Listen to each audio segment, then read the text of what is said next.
دنیا کا انمول رتن 1907 میں منشی پریم چند کا شائع ہوا تھا۔ تو صحیح کون سا ہے؟ دوسرا والا بیان ہے۔ یہ افسانے کی تعریف ہے ایڈگر ایلن پو کی۔ ایڈگر ایلن پو نے افسانے کے بارے میں کہا کہ افسانہ وہ صنف ہے جسے ایک نشست میں پڑھا جا سکے۔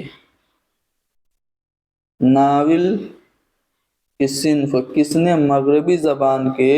کس مغربی زبان کے ناول سے گہرے اثرات قبول کیے، یعنی ناول کا تعلق کس زبان سے ہے؟ دیکھیے ناول انگریزی زبان کا لفظ ہے اور یہ لفظ اطالوی زبان کے لفظ نویلا سے نکلا ہے جس کے معنی ہیں نئے کے، لیکن ناول نے جو اثرات قبول کیے وہ انگریزی سے ہی کیے۔ انگریزی ادب کے راستے اردو میں ناول ہمارے ادب میں آیا، اردو میں آیا۔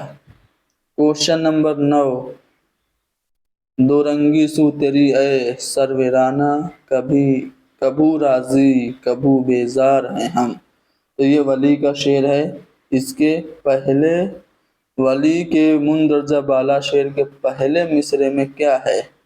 تو اس میں رعایت لفظی ہے، آپشن اے درست ہوگا۔ تکمیر جگر سوختہ کی جلد خبر لے، کیا یار بھروسہ ہے چراغ سحری کا۔ تو جگر سوختہ کے کیا معنی ہے؟ جگر سوختہ یعنی غم زدہ، آپشن 3 صحیح ہے۔ کوشچن نمبر 11، ان دنوں کچھ عجب ہے میرا حال، دیکھتا کچھ ہوں دھیان میں کچھ ہے۔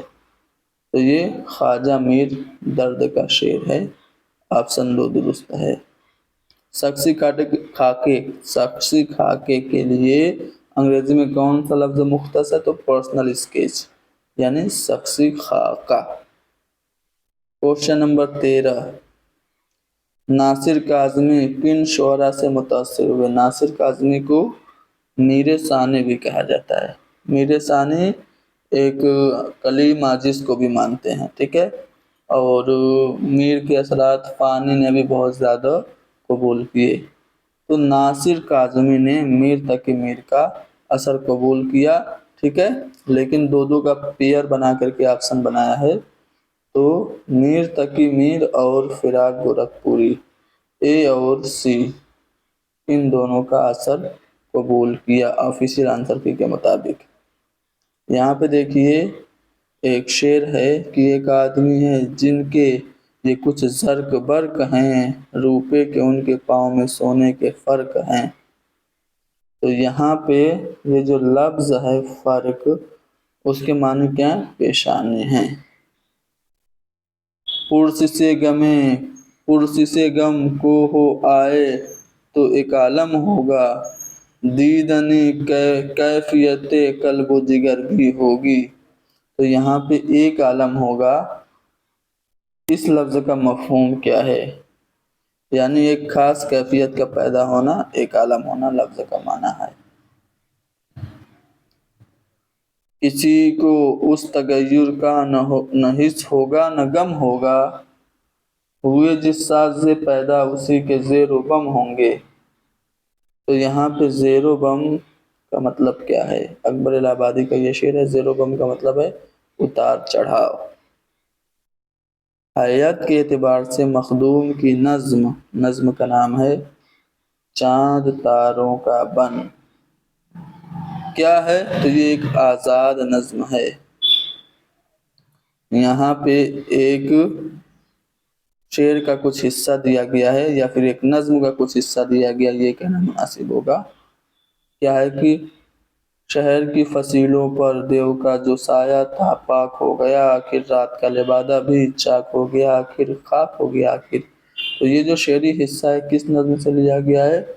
نون میم راشد کی نظم زندگی سے ڈرتے ہو سے لیا گیا ہے۔ ادب اطفال میں نمایاں مقام کس کا؟ اسماعیل مرٹھی بچوں کے شاعر کی حیثیت سے جانے جاتے ہیں۔ کوشچن نمبر 20، گرنے لگا جس دم علم سید والا، عباس نے جھک کر اسے گردن سے سنبھالا۔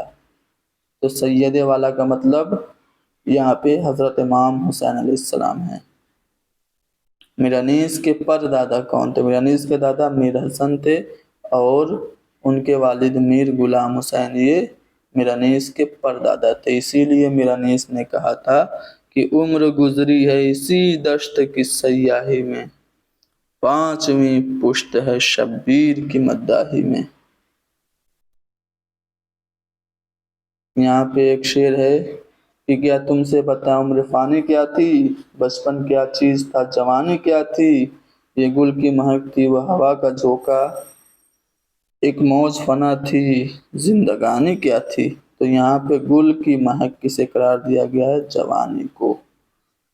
کوشچن نمبر 23، ہم تھے پڑا فراق پہ گرز ایک شکی کا، شک ہو گیا سر حضرت عباس علی کا۔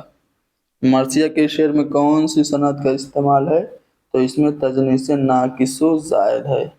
اچھا، تجنیس ناقص و زائد کیا ہوتا ہے؟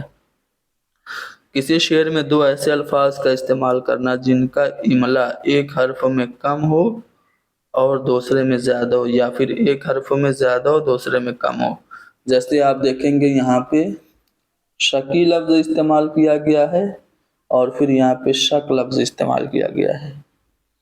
تو دیکھیں گے کہ یہ شکی میں ای زیادہ ہے اور شک میں ای نہیں ہے، تو اسی چیز کو ہم کہتے ہیں تجنیس ناقص و زائد۔ کس برگ کی ہر آن چمک رہتی ہے، کس گل کی دماغ میں مہک رہتی ہے۔ تو یہاں پہ یہ جو مصرع اول میں لفظ آن آیا ہے اس کے معنی کیا ہے؟ وقت ہے۔ یہاں پہ ایک مصرع دیا گیا ہے کہ میری چاہ کا بھید وہ پائے گا،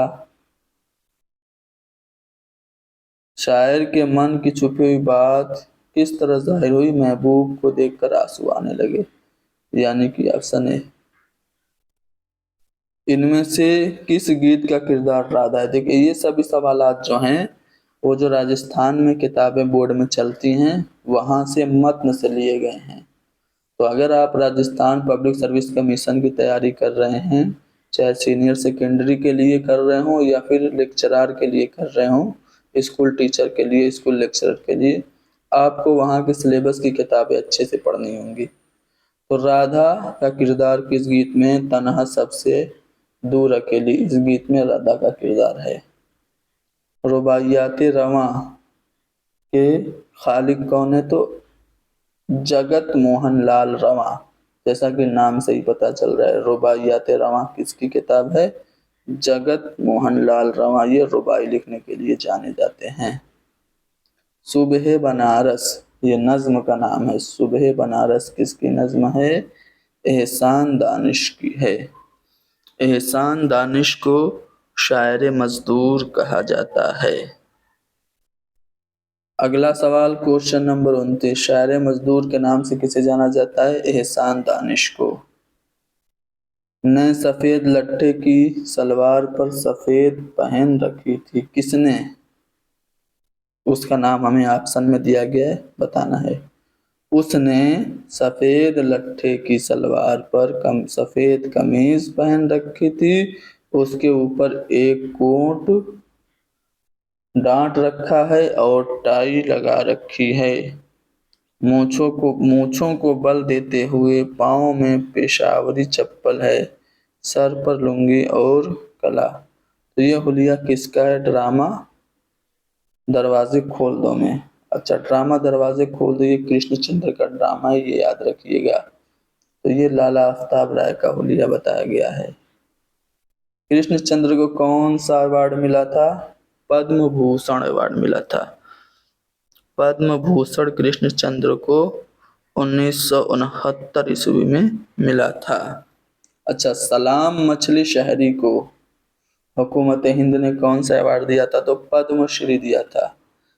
دیکھو پدم ایوارڈ جو ہوتے ہیں وہ 3 ہوتے ہیں، سب سے چھوٹا ان میں ہوتا ہے پدم شری، پھر ہوتا ہے پدم بھوشن، اس کے بعد